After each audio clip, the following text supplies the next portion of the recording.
Kung sa iyang pulong, matod pa niya, mianhi ako. Aron pagtawag sa mga makasasala nga maghinulsol. Kung sa pag-iingon niya, ang mga masakiton, mao'y nagkinahanglan o mananambal. Nga, kinsa may mananambal sa mga masakiton? Ang Diyos. Ingon pa niya, I am the God who heals you. Ako ang Diyos nga nag-aayo kaninyo.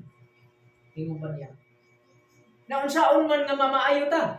Ingon pa niya, bantayan ang iyong nasugo. Masingkamuton sa pagpatalinghog sa iyang pulo.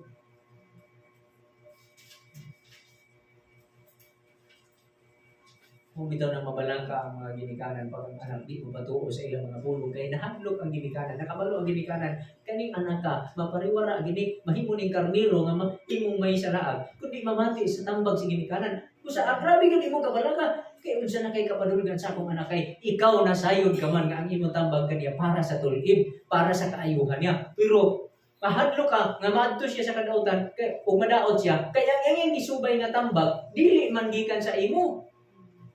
Di-reject man niya ang maayong tambag nga muhatag sa kaayuhan. Mo na nga matingala ka, ano man yung bataan nga naguba naman ang kinaiani, kay namati naman sa tambag nga dinautan. Gipuyaan naman niya ang kadautan, mo nang kakadaot na siya. Kung ipuyaan nimo ang kabalaan, kung puyaan nimo ang kahinlo, mamaayo sad ka. Naa ang healing. Amen.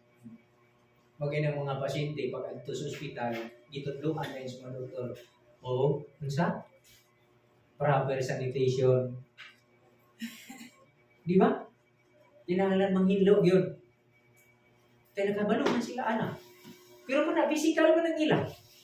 Pero kining ato, gisugdan sa Ginoo, spiritually masanitize kita properly.